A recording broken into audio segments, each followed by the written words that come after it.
Hi guys, it's Beth here. I'm with another reaction video, and sorry I didn't do one yesterday or the day before. I've been very tired. So, I'm doing it today.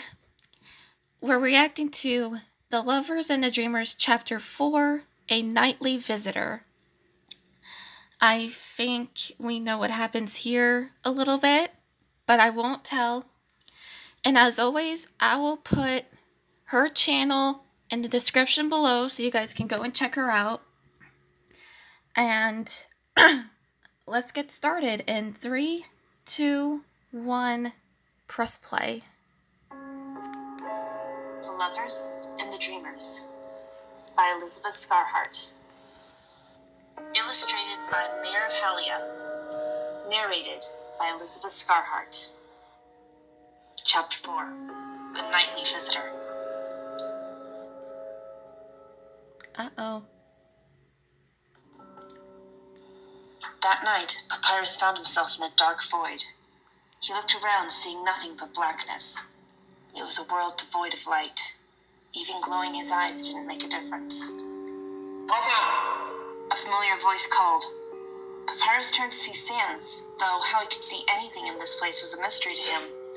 Follow me, brother! He called, running off. Papyrus ran after him. He didn't know where Sans was taking him, but he seemed to know where he was going. That was more than Papyrus could say about himself. And at least Sans wasn't just running off.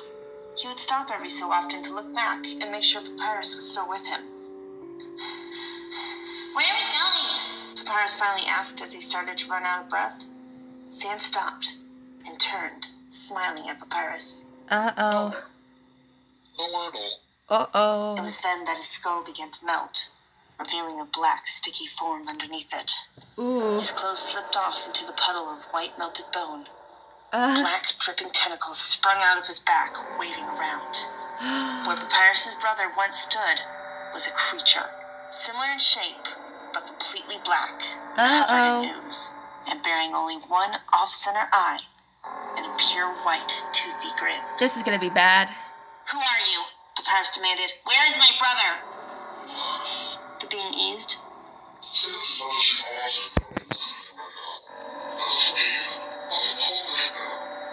What do you want with me? Papyrus asked.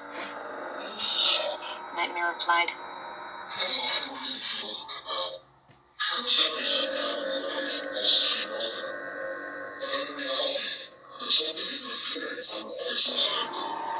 Well, anybody has that fear. They have that fear that they might not see their family members again if one of them gets married. I mean, it's a normal feeling. People have that. Even I kind of have that fear with some of my family members of them moving away. But after a while, I've gotten used to it because I care. And I don't really mind. So, I don't know. Let's just get back to the video.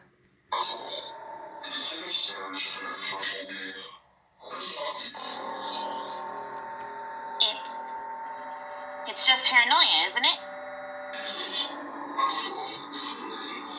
Nightmare said. What?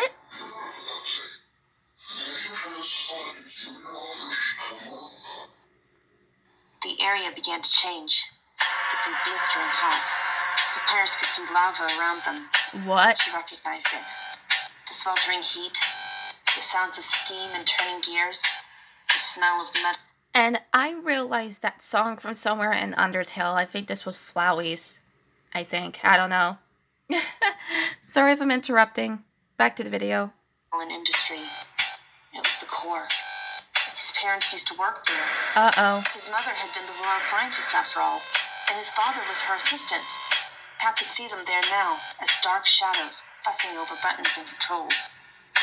That day, Muffet normally babysat them, but that day she'd finally opened the bakery of her dreams. Papyrus and his twin brother had been taken to the lab for the day, so Muffet could get her business up and running. She'd go back to looking after them in a few weeks once things had settled down. For now, Sans and Papyrus were to stay in a safe area near the core, where his parents could watch them. It had been a little after lunchtime when it happened. The two boys, only 4 years old, had been put down for a nap in a low cot in a safe area.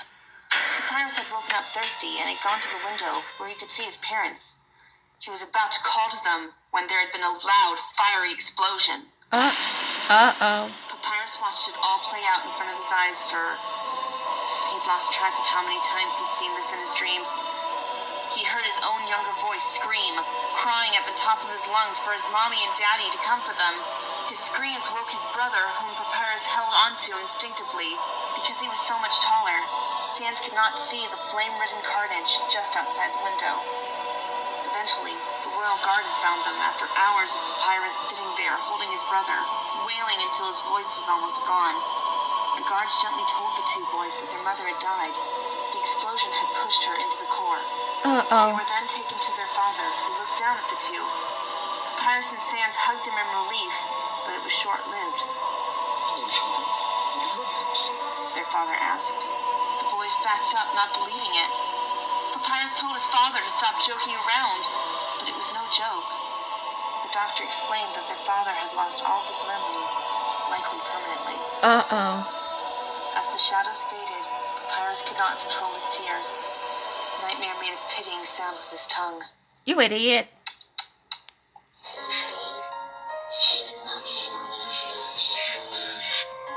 You don't feel bad, Nightmare. You're a villain.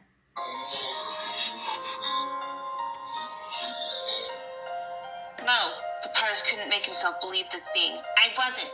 Muppet took us in, raised us like we were our own.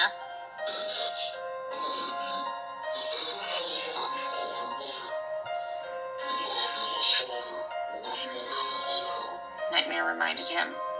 Love my brother more than any of them, Papyrus feebly countered.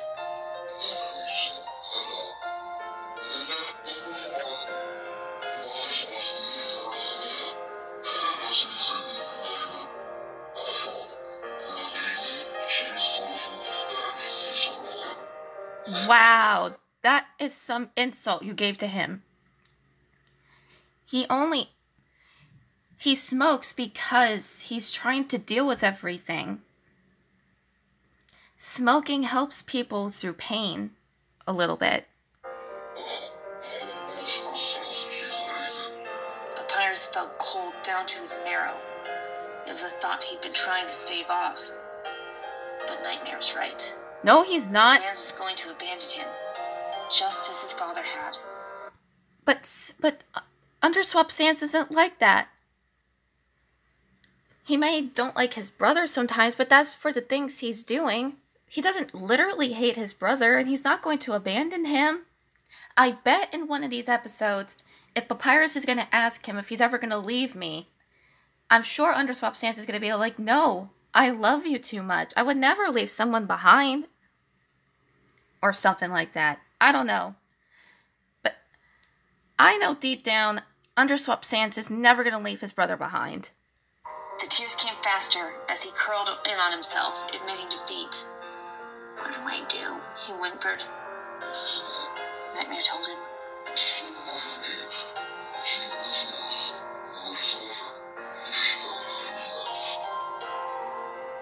The dream ended. Papyrus lay in his bed, shaking as uncontrollable tears soaked his pillow. Keep Sans from ink? No, he couldn't do that. But it looked as if doing so would stop the relentless nightmares. He sat up, rubbing his eyes, and walked across the hall, peeking into his brother's room. It was 4 a.m. Sans was still asleep, hugging his pillow in bliss. Papyrus smiled for a moment and then turned away. No. He wouldn't take ink away from Sans. He'd do what he must to protect his brother, even from himself. To be continued. Oh, I wanted to see what would happen. But like Papyrus said, he ain't going to do that to Sans. Like what Nightmare told him. I hope he's not. But I don't know what's going to happen in the 5th chapter, so... But this was still pretty good. And I do not like Nightmare Sans. I bet he was only saying this because he wants to ruin the the two brothers' relationship for each other, of how much they cared about each other, how much they love each other and all that. I bet he just wants to ruin it, just to see them in more suffering again. Maybe. Because I know how Nightmare is. He even has his own little group, I think. I don't know. Sorry, guys. I just woke up from my nap and my throat's a little scratchy and I'm